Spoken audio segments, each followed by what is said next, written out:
ഇന്ന് ചെറിയൊരു cooking video ആണ്. അപ്പോൾ ഊണിന് വേണ്ട ഒരു ഹെൽത്തി സൈഡ് ഡിഷാണ് ഇന്ന് ഉണ്ടാക്കാൻ പോകുന്നത്. അപ്പോൾ ഇന്ന് നമുക്ക് ഗുണമറിഞ്ഞ് ഉണ്ടാക്കി കഴിക്കാം. ഇതെന്താണെന്ന് എല്ലാവർക്കും മനസ്സിലായിട്ടുണ്ടാവും, എന്നാലും ഞാൻ പറയാം. വാഴയുടെ ഹൃദയം എന്നറിയപ്പെടുന്ന വാഴക്കൂമ്പ്, ഞങ്ങളൊക്കെ ഇതിന് മാമ്പ് എന്നാണ് പറയുന്നത്.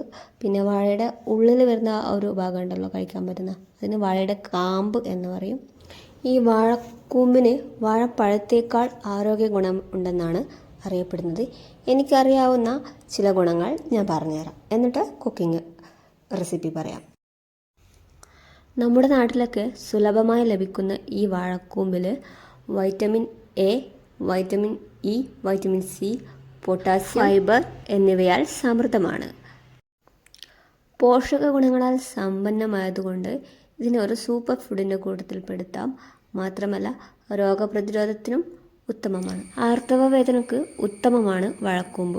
പിന്നെ ഇതിൽ അടങ്ങിയിരിക്കുന്ന ഇരുമ്പ് സത്ത് വിളർച്ച അകറ്റാനും ഫലപ്രദമാണ്. പിന്നെ ക്യാൻസറിനെ പ്രതിരോധിക്കാനും വാഴക്കൂമ്പ് ഉത്തമമാണ്. അപ്പോൾ ആഴ്ചയിൽ ഒരു തവണയെങ്കിലും നമ്മുടെ ഭക്ഷണത്തിൽ ഇത് ഉൾപ്പെടുത്താൻ ശ്രമിച്ചാൽ വളരെ നല്ലതാണ്. പിന്നെ രക്തത്തിൽ അടങ്ങിയിരിക്കുന്ന അധിക പഞ്ചസാരയെ നീക്കം ചെയ്യാനും സഹായിക്കുന്നു. അതുകൊണ്ട് തന്നെ പ്രമേഹ രോഗം നിയന്ത്രിക്കുന്നതിൽ വളരെ നല്ലൊരു പങ്ക് വാഴക്കൂമ്പിനുണ്ട്.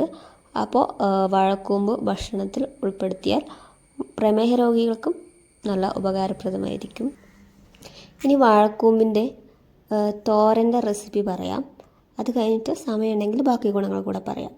വാഴക്കൂമ്പ് എടുത്തിട്ട് അതിൻ്റെ പുറമേയുള്ള കട്ടിയുള്ള പാളികൾ അതുമാത്രം പൊളിച്ച് കളയാം.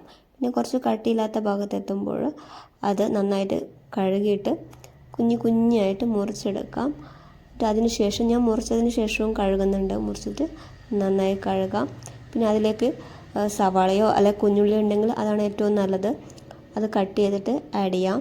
പിന്നെ 2 പച്ചമുളകും കുറച്ച് ഉപ്പും അതുപോലെ ചിരകിയ തേങ്ങയും ഇത്തിരി മഞ്ഞൾപ്പൊടി ഇട്ടിട്ട് നന്നായിട്ട് മിക്സ് ചെയ്തെടുക്കുന്നു. എന്നിട്ടൊരു പാൻ വെച്ചിട്ട് അതിൽ എണ്ണ ഒഴിച്ചിട്ട് കടുക് പൊട്ടിക്കുന്നു.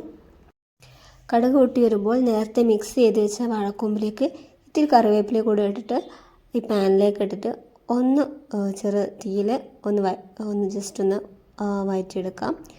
എന്നിട്ട് അതിലേക്ക് കുറച്ച് വെള്ളം കൂടി ചേർത്തിട്ട് അടച്ച് വെച്ചിട്ട് വേവിക്കാം. വെള്ളമൊക്കെ വറ്റി വെന്ത് വരുമ്പോൾ നമുക്ക് ഗ്യാസിൽ നിന്ന് മാറ്റി വെക്കാം.